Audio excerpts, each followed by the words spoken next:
Ignore that. Yeah. Everything's connected. All right, we're starting a little bit early today. I just 25 minutes ago, the internet cut out, which is super cool. So now I'm operating off my personal hotspot. But that's okay. We don't need a camera on me today. Yeah, we're gonna. Hello, hi there. Go ahead, throw something in the chat. Let me know you're here. Sorry, I don't have a camera on my face today. My internet cut out, and my setup is really complex, and I need my Wi-Fi in order to have my camera on. But that doesn't matter because today we are just going to be going through my process to prepare for voting. There's an election happening right now in Austin. Early voting has started, so I'm just going to take you through my entire process. So first things first is I keep this little notepad ready to go of just who I'm voting for. So I'm going to make some space in there, type in this election, and we are off to the races. So the first thing I do is go into my browser and say, who's on my ballot? Just search that in Google. And it will take you to vote411.org. There are a variety of sites that you can use. This is the one that I happen to use. Hello everybody. Go ahead and throw something in the chat. Let me know you're here. But yeah, so I'm going to pull up my voter's guide. And so I am going to enter my address. I don't know if you guys know this, but anybody who's registered with the FEC, their personal address is publicly available information. It's really easy to find. So I'm actually not going to stress about putting my address out there because y'all can find it anyway. Oh, it doesn't even, I don't even have to put my my apartment number in there. Wow, we got six viewers. Absolutely. Guys, go ahead and throw something in the chat. Hey TC, how you doing? Always nice to have you. Cool. So, yeah, we're just going to take you through, let's see here, all propositions. Okay, I'm fairly familiar with all these propositions. I thought there were elections for actual candidates this time around. See, I haven't been paying attention. I've been intentionally not paying attention because I wanted to go through exactly how I go through all of this. But Proposition A, charter, blah, blah, blah. This is in a lot of languages. Okay, ballot language. Shall the city charter be amended to give the Austin Firefighters Association Local 975 of the International Association of Firefighters the authority to require the city to participate in binding arbitration of all issues in dispute with the association if the city and the association reach impasse in collective bargaining negotiations. That is some dense wording. Okay. We can always look some more of this up. Currently, when the Austin Firefighters Association and the City of Austin reach a stalemate when negotiating contracts, they have the option to participate in binding arbitration. However, if one party wants to participate in binding arbitration but the other party does not, then the binding arbitration process does not happen. Binding arbitration is a tool to resolve a dispute where a neutral third party hears the evidence from both sides and makes a decision. The decision made by the neutral party is final and can then be enforced by a court. In 2020, the Austin Firefighters Association collected more than the required 20,000 signatures to put a proposition on the ballot that would require binding arbitration. Proposition A, if passed, will require both the City of Austin and the Austin Firefighters Association to enter in binding arbitration when there is a deadlock in contract negotiations. I'm going to vote in favor. I am somewhat familiar with these propositions already. And so I'm not going to spend a ton of time looking through the extra information, although I totally could. Proposition B. Yeah, this is, the wording here is weird. We're on Prop B.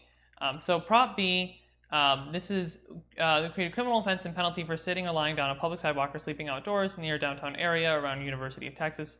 Criminal offense penalty for soliciting, requesting money or value at specific hours, outlawing solicitation of public area that's deemed in an aggressive in manner. That is, from what I can tell, has not been a problem.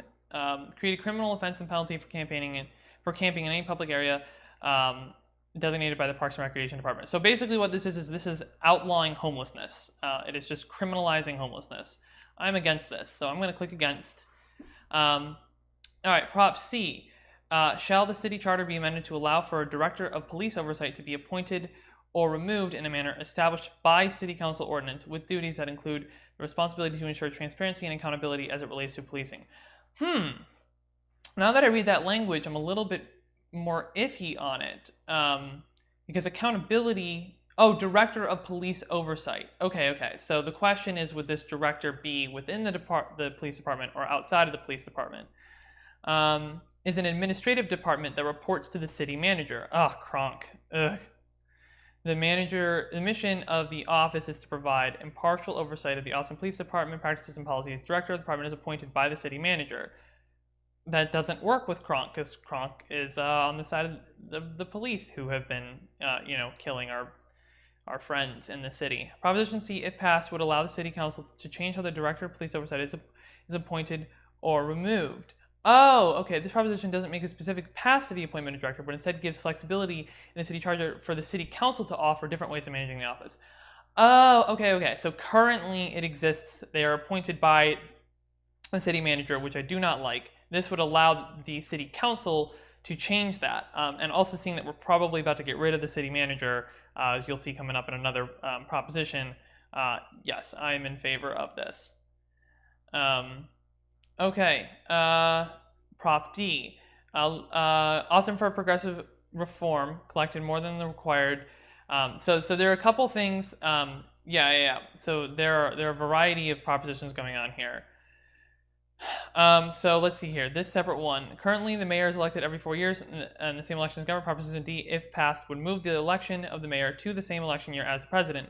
Proposition D would also mean that the mayor elected in 2022 would only serve for 2 years. Then the election of the mayor would switch to the presidential election beginning in year 2024. So I am in favor of this particular proposition. That's right, they had multiple things to sign. To provide for the use of ranked choice voting in city elections if such voting is permitted by state law. So I don't need to read through all of this. Hot take. I would like the city of Portland to succeed from the U.S. and try out socialism to see how well it goes for them. Do you mean secede from the U.S. and try out socialism? Because guess what? The U.S. Constitution doesn't allow states to secede from the Union. It's a thing that's talked about in Texas and in California, but it's not really real. Well, I'm saying, like, there's no logistical thing. And also, by the way, socialism is like, what do you mean when you say socialism? Anyway, ranked choice voting is actually a terrible method, and it's not compatible with state election code anyway, and I have proof of that. There are people who identify as socialists, but they don't all agree on what they want. I'll tell you that much. But okay, so this Proposition E, I'm actually against this. Ranked choice voting is there's a ton of misinformation out there. If you do the deep dive, ranked choice voting is actually not good, and it's not compatible with state election code anyway, and I don't want to lie to voters. You know what? I'm going to pull up the email. Screw it. I'm just going to do it.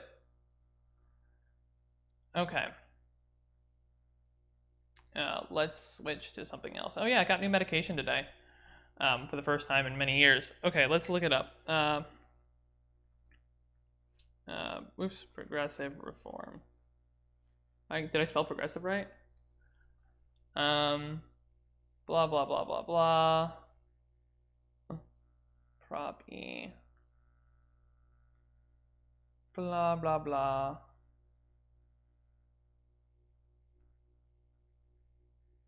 Where is it?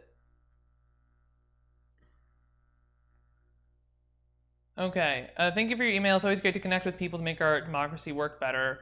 Our proposed RCV charter amendment takes that Secretary of State opinion into account. So there was a Secretary of State opinion saying RCV is illegal, and that got knocked down in Austin in 2001.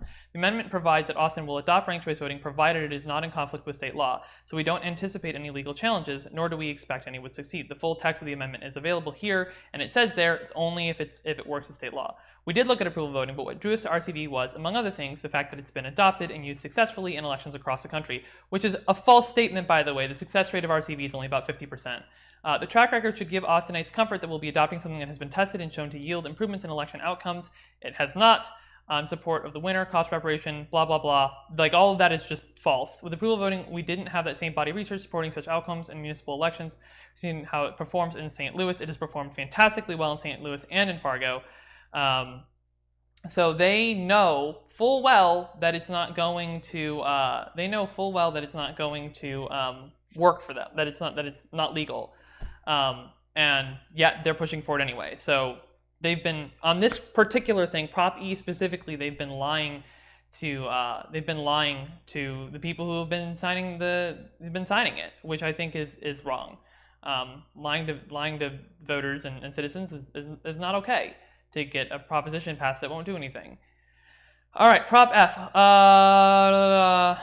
Shall city change the form of city government from council manager to a strong mayor council?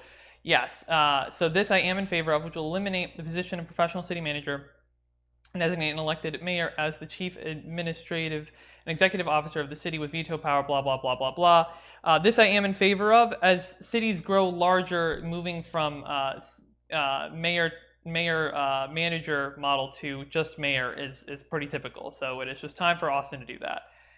Next one, meant to provide for an additional geographic council district, which will result in 11 council members elected from single-member districts. Yes, Austin's growing, and it needs another district now. It's just as simple as that. Shall the city charter be amended to adopt a public campaign finance program which requires the city clerk to provide up to two $25 vouchers to every registered voter who may contribute them to candidates for city office who meet the program requirements?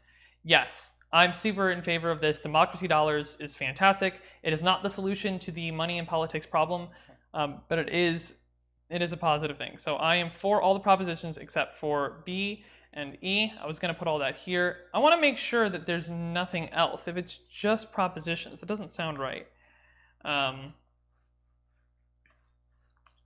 So we're going to go to a different link. Maybe let's check out Ballotpedia.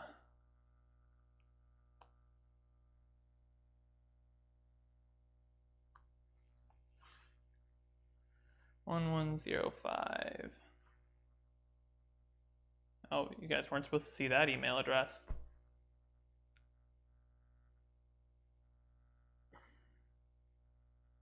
BHGFEDCA. Okay, no, it's just propositions. Okay, so I was gonna put down, oh wow, this went way faster than I expected.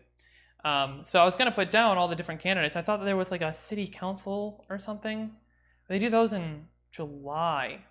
You know, you'd think I would know better, but I usually just, like I said, I was intentionally not paying attention because I wanted to go through all of this all at once. So, all right, this was less fruitful of an endeavor than I suspected. I was planning on like looking up different candidates and stuff, but so I'm against B and E. I'm for all the other propositions, so I can just put that here. Normally, I like to have a list, but for all props except B and E. Boom. Well, I don't really need a period. But that's it. So nice and short today. Hopefully it hasn't been lagging because of my internet connection being cut out. But we'll make that work. All right. Y'all have a nice day. Next week, hopefully we'll do something a little bit more lengthy and in depth. Yeah, it looks like